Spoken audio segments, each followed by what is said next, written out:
Good morning student. आज BSc physics में second semester के अंतर्गत बात करेंगे जीरोथ लॉ ऑफ थर्मोडायनेमिक्स की थर्मोडायनेमिक्स का 6वां नियम क्या है।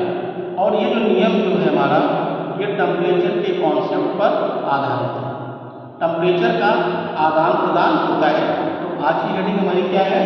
आज की हेडिंग है the zeroth law of thermodynamics, ऊष्मागतिकी का 6वां नियम।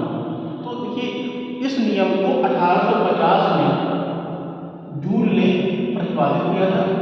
जूल ने 1850 में इस नियम के बारे में बताया था। और ये नियम है ये टेम्परेचर के कॉन्सेप्ट पर आधारित है। हमने पिछले वीडियो में बताया था कि टेम्परेचर कॉन्सेप्ट क्या होता है। तो टेम्परेचर हमेशा क्या होता है, गर्म वस्तु से ठंडी वस्तु की ओर चलता है और उसी से उसकी दिशा का निर्धारण होता है। ठीक है, यहाँ पर देखिए जीरोथ लॉ की बात करते हैं। तो यहाँ पर देखिए हमने एक डायग्राम के द्वारा इसको बताया है कि कैसे इसको जो है पहले से डेफिनेशन समझते हैं क्या, उसके बाद में हम फिर डायग्राम के बारे में बताएंगे। ठीक है, यहाँ देखिए यदि दो निकाय एक तीसरे निकाय के साथ अलग अलग ऊष्मीय संतुलन में होंगे। कहने का मतलब ये है कि दो निकाय, कौन से निकाय हैं, ए और बी, किसी तीसरे निकाय, तीसरा निकाय कौन सा है, सी, के साथ ऊष्मीय संतुलन में होंगे। ऊष्मीय संतुलन क्या होता है, बताया था जब किसी प्रकार का ऊष्मा का आदान प्रदान रुक जाता है, यानी कि दोनों का टेम्परेचर कैसा होता है, समान हो जाता है, तो वे एक दूसरे के साथ भी ऊष्मीय संतुलन में होंगे। कहने का मतलब ये है कि अगर T1 T3 के साथ और T2 T3 संतुलन होगा तो ये आपस में भी ऊष्मीय संतुलन की अवस्था में होंगे। ठीक है, ये हमने इस डायग्राम के द्वारा बताया है। एक हमने जैसे निकाय लिया, उस निकाय को बाहर की दीवारें हमने क्या किया, एडियाबैटिक वॉल्स बना दी, यानी कि रुद्धोष दीवारें।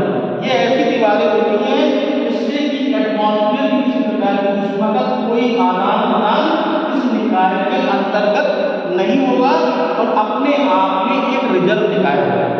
यानी कि बाहर की ऊष्मा का ना तो अंदर जाएगी और ना तो अंदर की ऊष्मा बाहर आएगी। ठीक है, इसकी दीवारें कैसी हैं, एडियाबैटिक। और साथ में क्या किया गया है, ए और बी के बीच में भी एक डाइइलेक्ट्रिक या एडियाबैटिक दीवार में लगा दी, जिससे कि ए की ऊष्मा डायरेक्ट बी के साथ ना पहुंच सके। इसके बाद क्या किया, इसके निचले हिस्से में एक कंडक्टिंग वॉल्स लगा दी, जिन्हें कहते हैं चालक दीवार, जिसमें कि ए की ऊष्मा सी तक पहुंच जाए लेकिन इसके पास डायरेक्ट ना जाए।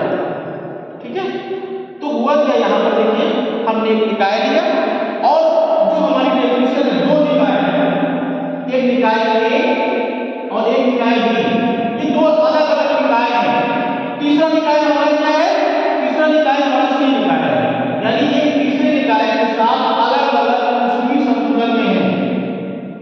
यानी कि T1 क्या है, T1 का टेम्परेचर, इसकी ऊष्मा जो है वो कहीं ना कहीं उसके पश्चात ऊष्मीय संतुलन की अवस्था में आ गया, यानी T1 का टेम्परेचर T3 के बराबर हो गया, ऊष्मा का आदान प्रदान रुक गया।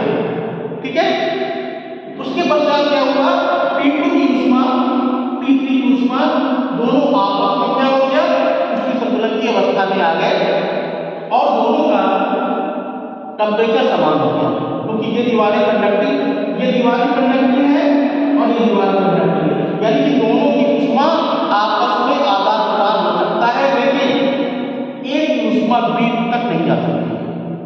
ठीक है, अब देखिए यहाँ पर क्या होगा, अगर T1 यानी ए और बी के साथ संतुलन में है, चाहे इसको T सदिश में ऐसे लिख दिए, यानी कि ए और सी ये क्या है, यहाँ पर क्या है, ए और सी ये संतुलन में है।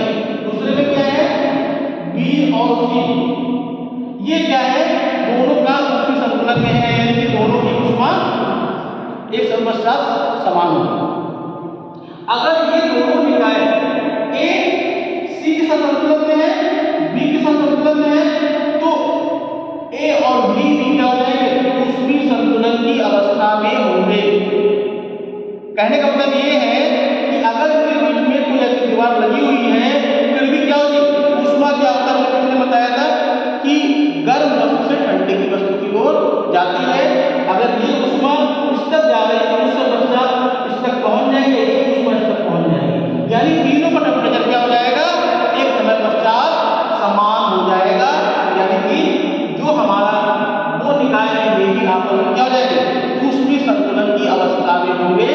आज हमने क्या बताया, थर्मोडायनामिक्स का जुरोथला बताया, जिन्होंने बताया था 1950 में, और टेम्परेचर के कांस्टेंट पर आधारित है। दो निकाय किसी दूसरे निकाय के साथ ऊष्मीय संतुलन में है तो वे एक दूसरे के साथ भी ऊष्मीय संतुलन की अवस्था में होंगे। आज की वीडियो में इतना ही, आगे कंटिन्यू करेंगे। धन्यवाद।